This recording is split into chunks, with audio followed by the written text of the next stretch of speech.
Good morning, and thank you for coming to the Dougherty County School System Board meeting.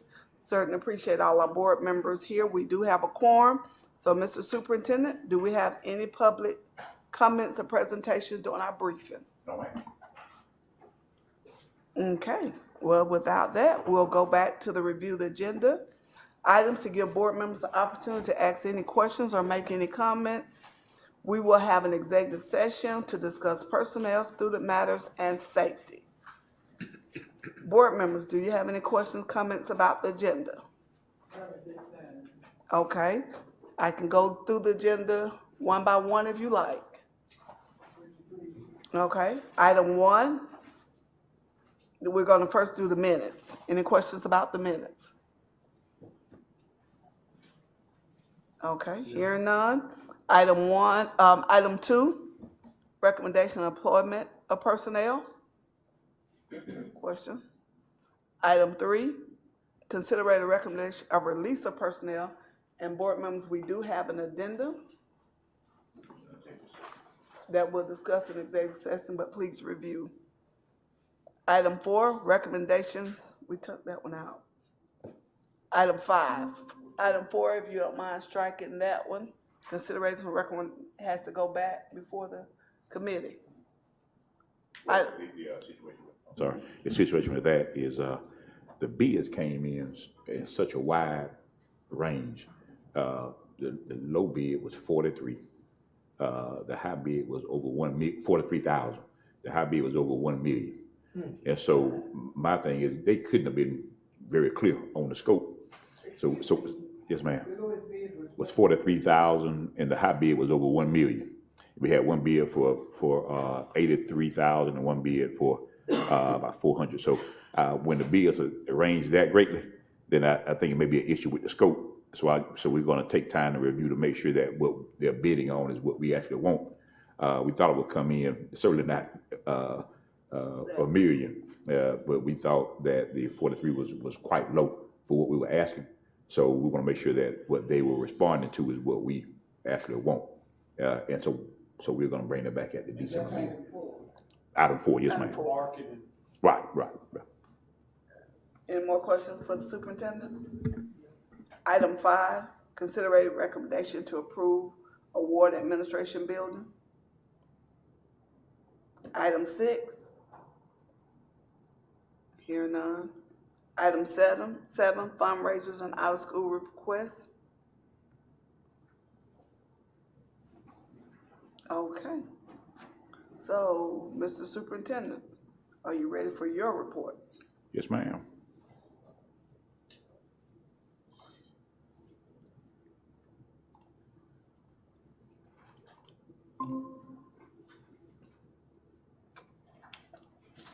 Did I do that right? Let's see here.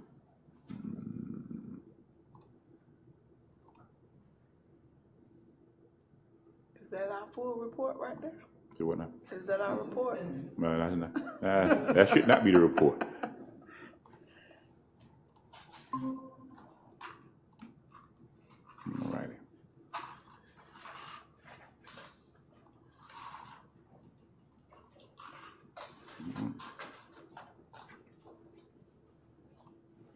All right, I think this is it. All right, Superintendent's report for November 14th, 2024. Opening comments and operational updates on our election results, phone system update, and Villa, legislative priorities, and then we'll do celebrations and announcements. Of course, we did our data review at the last meeting, and because of the executive session, we're going to just focus on legislative priorities for this meeting, unless the board has other things they want to bring up. Of course, our vision of the Dougherty County School System is that we're a destination school system that in partnership with families and community stakeholders provides quality education and social development experiences that empowers graduates to be successful and impactful contributors to society. And our mission is to meet the academic and non-academic needs of our students with rigorous and relevant educational experiences that equip them to succeed in life. And as we talk about the election results, as we look at our election results, first, Dougherty County Board of Education District 1, first I want to acknowledge and thank both Mr. David Maskey and Dr. Carolyn Hand for offering themselves to service, filling this district. Well, I was going to say replacing Mr. Youngblood, but you can't really replace Mr. Youngblood. So I was going to say filling the District 1 seat that'll be vacated by Mr. Youngblood at the end of this term. And I want to congratulate Dr. Hand for her victory in that. We've already met, and she'll be attending the new board member orientation next week. And Warren Robinson, she hit the ground running, and we had our minute orientation. Look at the immediate responsibilities and going over the training requirements, and share the schedule with her for the upcoming events for GSBA, and then we're scheduling our 3-hour orientation that's required by the state for sometime in December.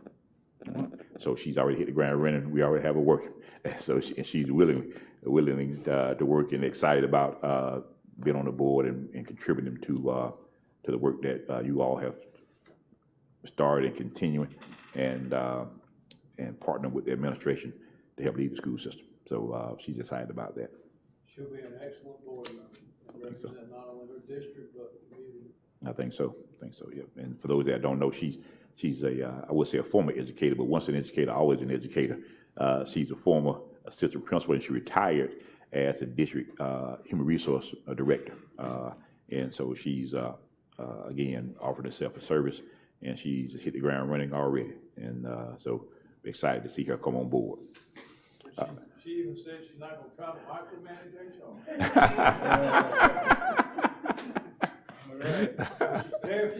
Right. She's certainly a great resource. She certainly would. The next item that was, yes, ma'am, I'm sorry. Yes, ma'am. I failed to mention that we had several board members who ran unopposed, who also won. That's Mrs. Hutley, Reverend James C. Bush, and Mrs. Velvet Poole. And so congratulations to you three as well.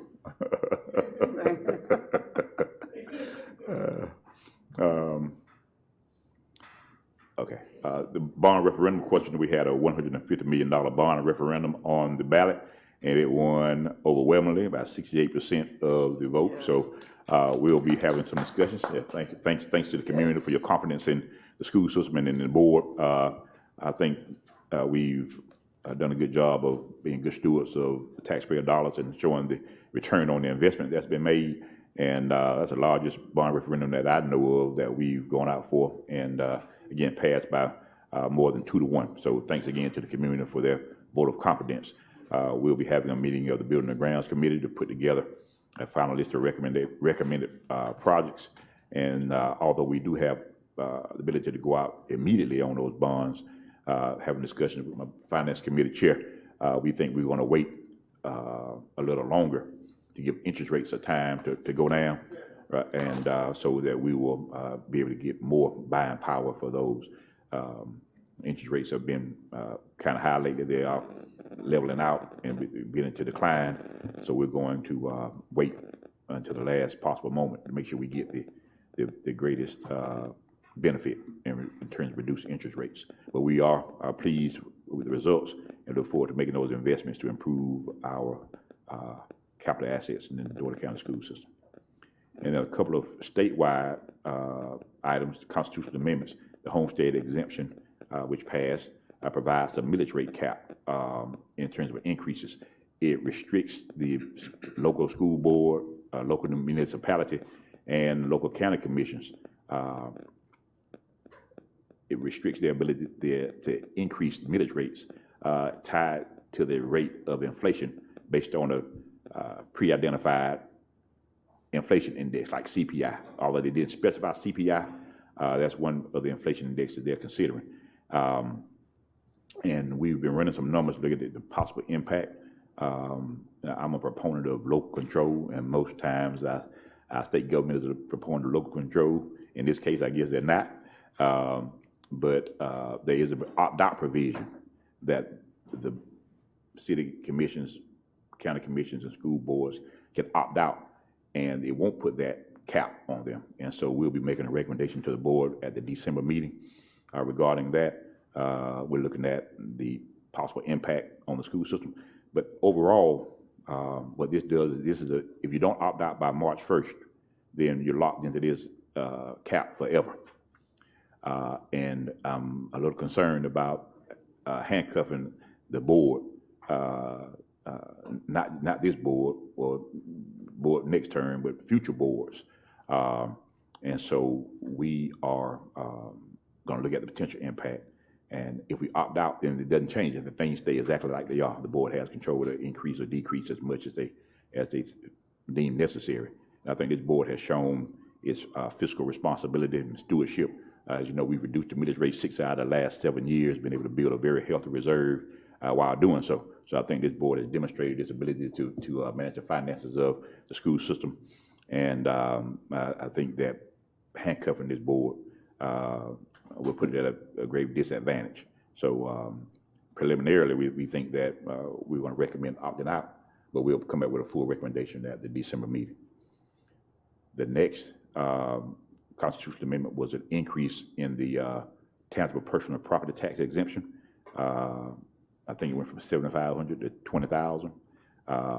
We have not run the numbers on that yet. I have been in contact with our local tax director to see what those exemptions are, and if we had applied the new exemption, what that would do in terms of impact for our tax revenue that we bring in. So once we get those things done, we'll come back with some recommendations to the board regarding our way forward on that and a few other tax items that we have been discussing. But I didn't want to make any recommendations on one particular item until I knew what the impact would be with all these things combined. I think I think I owe it to you before making a recommendation, and you owe it to the citizens to be well informed before you take a vote. So that's what I intend to do. Any questions about any of those? If not, at a previous meeting, the board approved I think it was the meeting we had at International Studies when Mr. Fields made a presentation on the phone system, that we had some rolling outages with our current phone system. He was doing some research and realized that although it was not his area within his purview scope of authority at that time anyway, he took the bull by the horn and he did research, realized that our phone system was about to go into life and out of warranty, and so he did research and he expedited the process to identify a solution that we think works for us, and the board approved that at that meeting, and the phone system is scheduled for a complete replacement over the Thanksgiving break.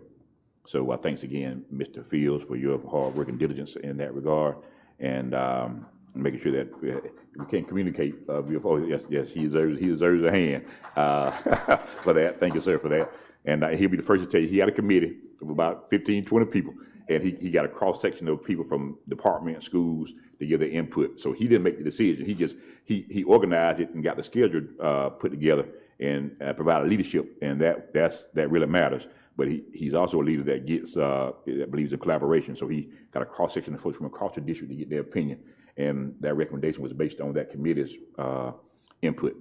And so I look forward to a new phone system, new phones beginning when we get back from Thanksgiving break. All right. Villa, I misspoke at the last board meeting. I said November 4th. And those are some dates that we talked about, but we settled on November 14th, which is the date that will be released today after this board meeting. Application will close on December 12th. Sessions will start in February 2025. And this is a summary of the Villa program because it aims to empower parents and volunteers with skills for effective school system engagement. It offers 6 courses, and course 1, lay of the land. You see somebody going to read it. It's a summary. It'll be February 13th. Course 2 we schedule for February 27th, and then course 3, educational operations, March 13th. Course 4, financial operations, March 27th. Course 5 will be the field trip to one or more sites, and then course 6. The graduation ceremony will be April 24th. Those are the dates we have identified, and all of them will be held in the evening from 5:30, I think, to 7, except the field trip course, of course, 5 will be done during the day while school's in session. Any questions, comments about Villa? Thank you, Ms. Poole, for your encouragement for us to get this launched. We certainly appreciate it. I think it'll be very worthwhile for those to participate, and it'll provide more informed citizens to provide for more stakeholders in the area that can provide information to other people, because they'll be well informed about school system operations, and hopefully they'll be able to not only articulate some of those, but also encourage others to participate, because their experience will be so good with this. So we are looking forward to engaging with those folks that apply and get selected. Any questions about Villa? If not, now legislative priorities.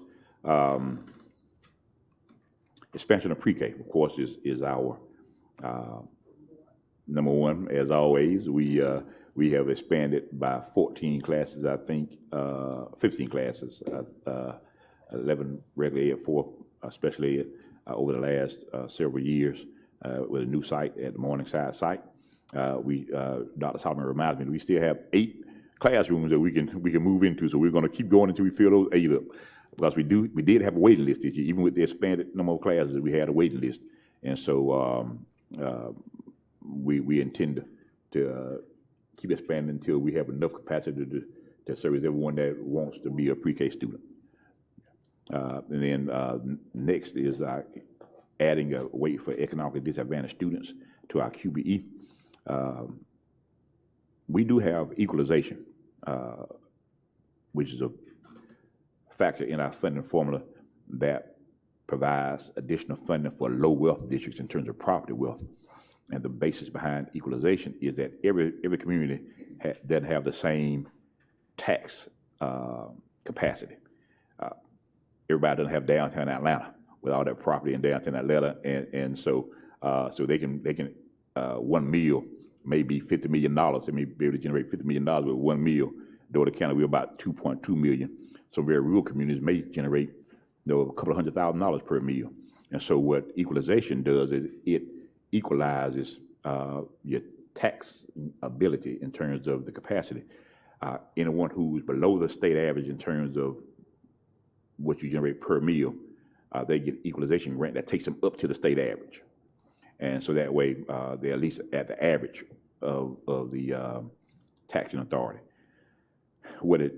That's good, but it's not comprehensive. You have some communities like Twiggs County, they have the chalk mines, and that makes the property very valuable, but the students, a lot of the families there are economically disadvantaged. Same thing with Clay County, they don't get equalization because of the value of the property. And so Georgia is one of 6 states that does not have a formula or a factor in their formula to address poverty or economically disadvantaged families. So we're going to propose some legislation that will introduce that to our funding formula, because as you know, in research shows that typically students who would come from economically disadvantaged families require more wraparound services than other students. And so, and those are not provided for in our QBE formula. We've been very fortunate to have been awarded some competitive grants, that the school-based mental health grant, the Project Prevent grant, and other funding, the Georgia Power grant, to assist in this regard. But we really believe that it's a state's responsibility, and that we're going to encourage them to increase, to change our formula to add an economically disadvantaged student weight to that. The third thing rather, is state health benefits plan. We've talked about that multiple times. The increase in state health benefits. Right now, I think our certified employees, we're matching whatever they pay in premiums with another $21,000 per year.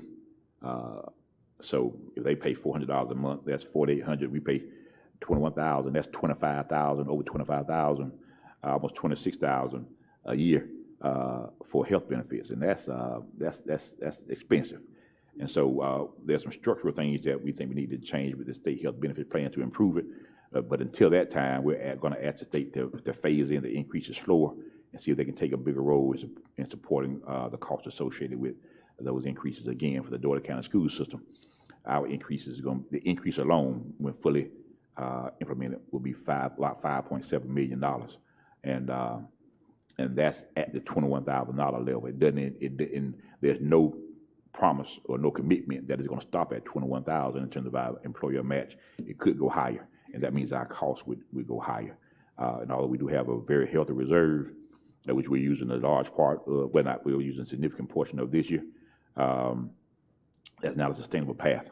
And so we're going to look at something that's more structurally sound in terms of the state health benefit plan. Again, that's not within our purview of making any decisions. We certainly can make recommendations, and we are in the process of doing that. And then the next is Retirees Return to Work Bill, House Bill 385, which sunsets this year.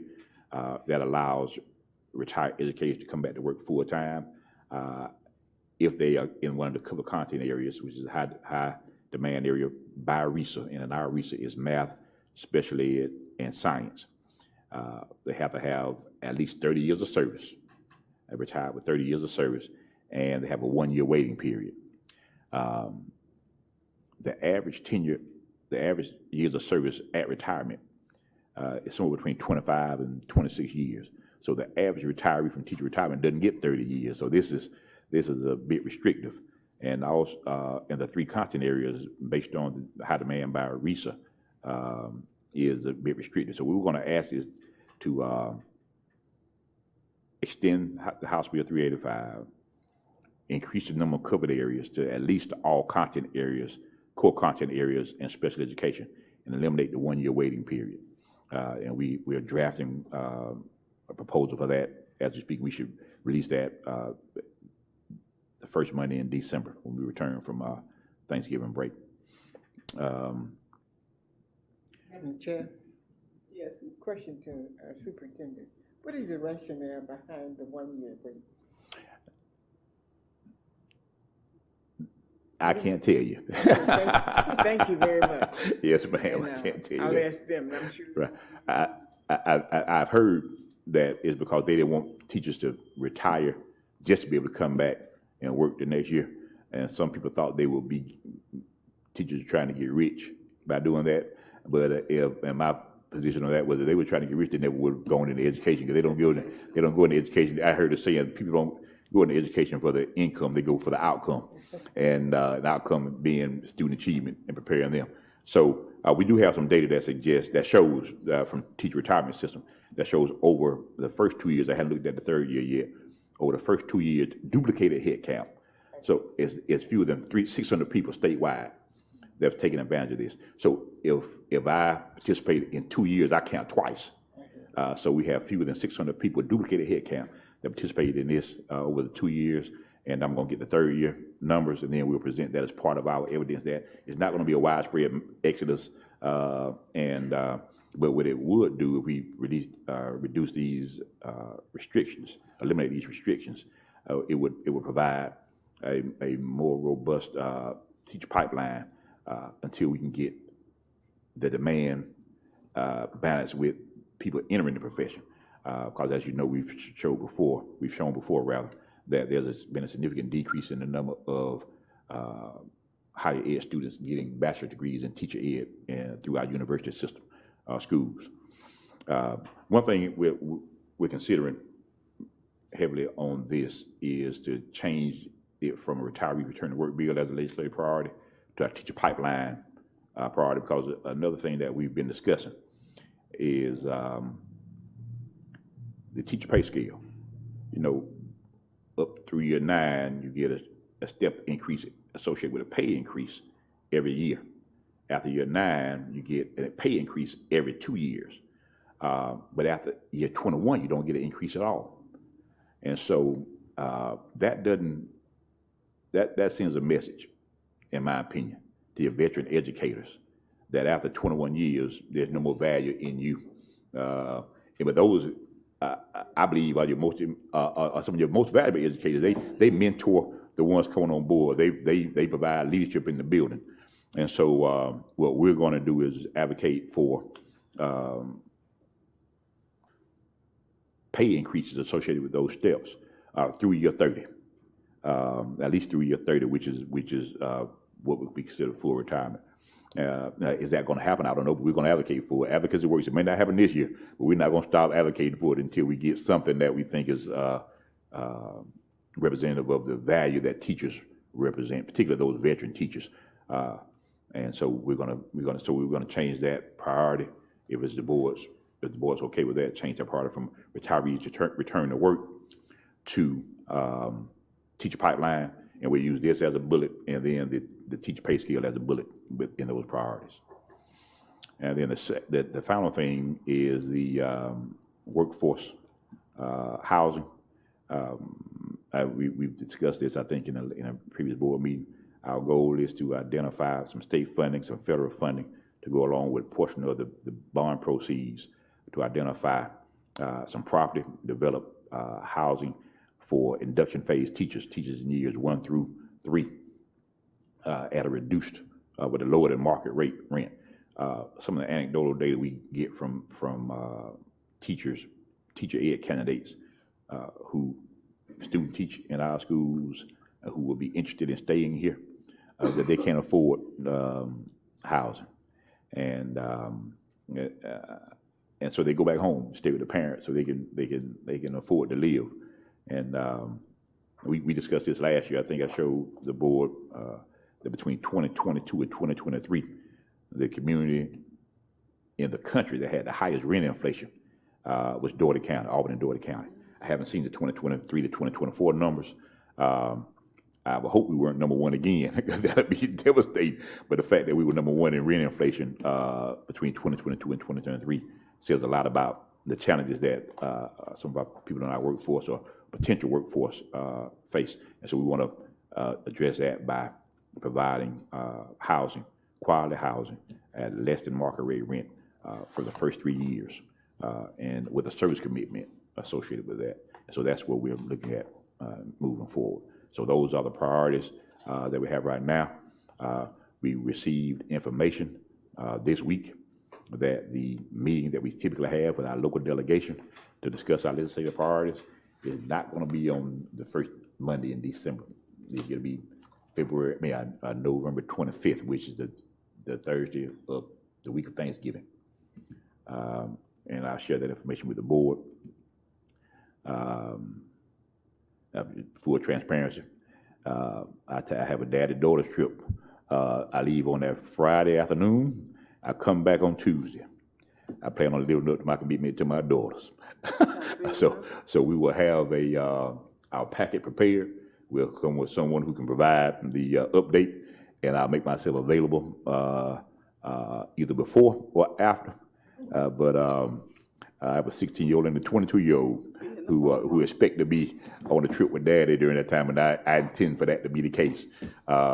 But we will be prepared with the information. And I'll reach out to Representative Gerald Green, who's the head of the delegation, to explain that to him in advance, and also offer myself for an update either prior to or afterwards. But we'll have a presentation ready for them during that time period. We only have 20 minutes. We were scheduled for 20 minutes that morning, and I'll share those specific time frames with you. But we'll be prepared with our legislative priorities, and we'll also share with other members of state government from the executive branch and the legislative branch to get feedback from them. Any questions about those priorities? Any feedback, any other things we need to consider, anything we need to take off as we work on developing the document that we'll provide to our delegation? Board members, any questions? Okay, Mr. Dyer, just one for me. I'm sure that the public information will put the information about phone lines and have one contact number that if there is an emergency, so around Thanksgiving dinner, that's when you find out something did happen. Right. That they can be able to reach out to somebody, at least leave a message. We can do that. Typically, we don't get a lot of phone calls over the Thanksgiving break. That's when we get ours. Right, but we will we'll look at what message we can put. Maybe we'll put a message that says we'll look at what the options are. I think with the current phone system, we'll look at that. We'll look at something. I don't know what that will be, but even if it's just an email that somebody can get We a may message out. send something out in the parent portal saying we'll be replacing the phone system. So we won't be, phone lines won't be available, you won't be able to leave messages during the Thanksgiving break. They'll be available again that Monday. Yeah, we'll do something like that, so we'll make note, all right? Information is powerful. Yes, ma'am. Any more questions, comments? Any questions for the superintendent for his report? All right, next, celebrations. Of course, we always like to celebrate our educators when they do great things, and you've seen this face before, where she's selected for a statewide leadership institute, and she's also been selected as an ambassador, artifact ambassador by the Lowell Milken Center, and she'll join a national cohort of educators for the 2024-25 program, and it recognizes teachers advancing visual arts education, integrating historical figures into the classroom project. So again, congratulations to Dr. Samantha Fields. And then Ms. Sharday Bryant is an 8th grade teacher at Mary Acres. She's been selected to participate in the Democracy and Dialogue Virtual Exchange Program facilitated by the Smithsonian Institute's Office of the Undersecretary for Education. And she joins a group of educators from across the nation as a facilitator in the program's second cohort. So congratulations to both of those two amazing educators.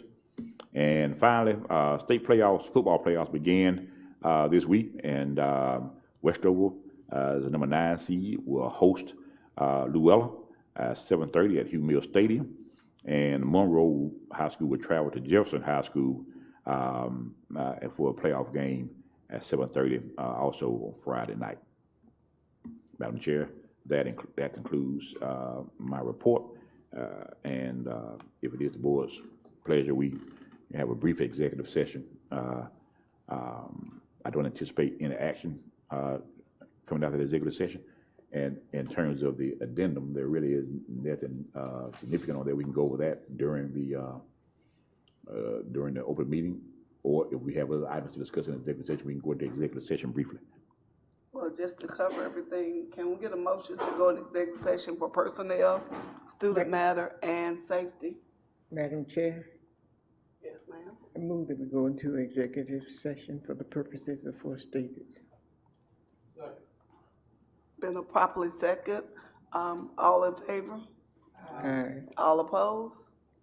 Okay, we will go into executive session. Mr. Frazier, can you assist us? Thank you.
again for coming back to the Dougherty County School Board meeting. Call the board meeting agenda to order and ask everyone to stand for a moment of silence and a pledge of allegiance.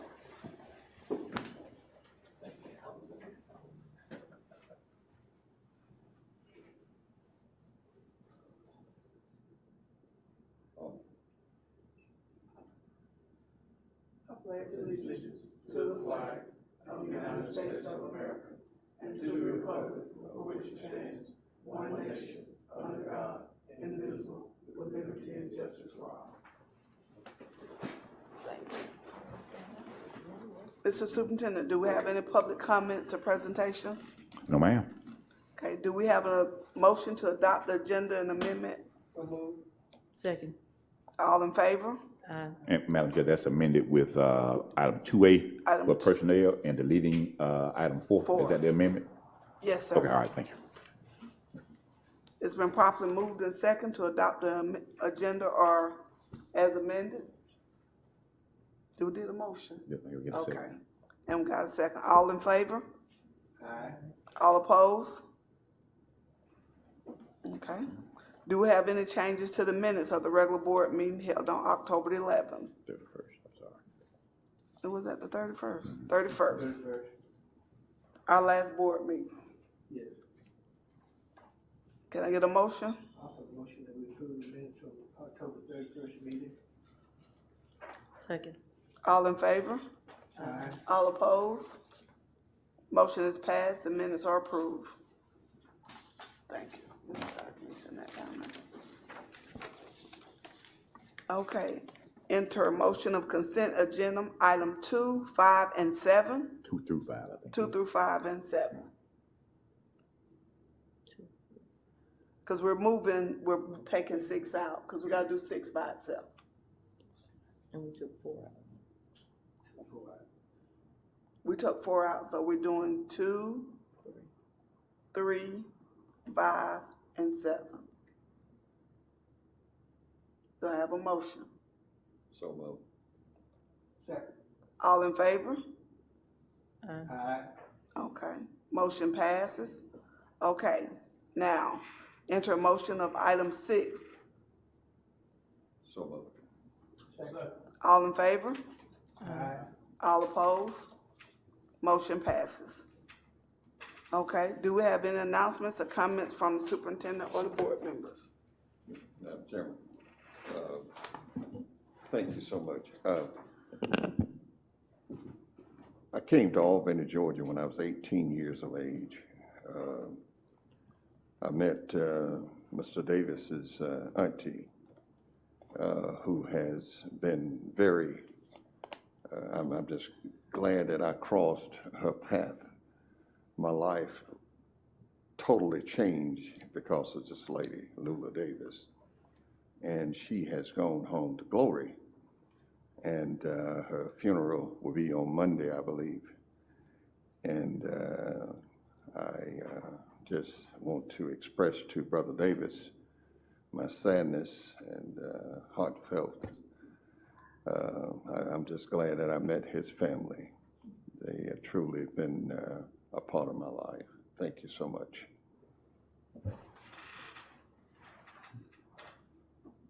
Okay, I don't think nobody knew that, Pastor Bush, so we certainly give our condolences to the Davis family. Do we have any other business to address? If not, I'll enter a motion to adjourn the meeting. So moved. Second. All in favor? Aye. All opposed? The motion is passed and we are now adjourned.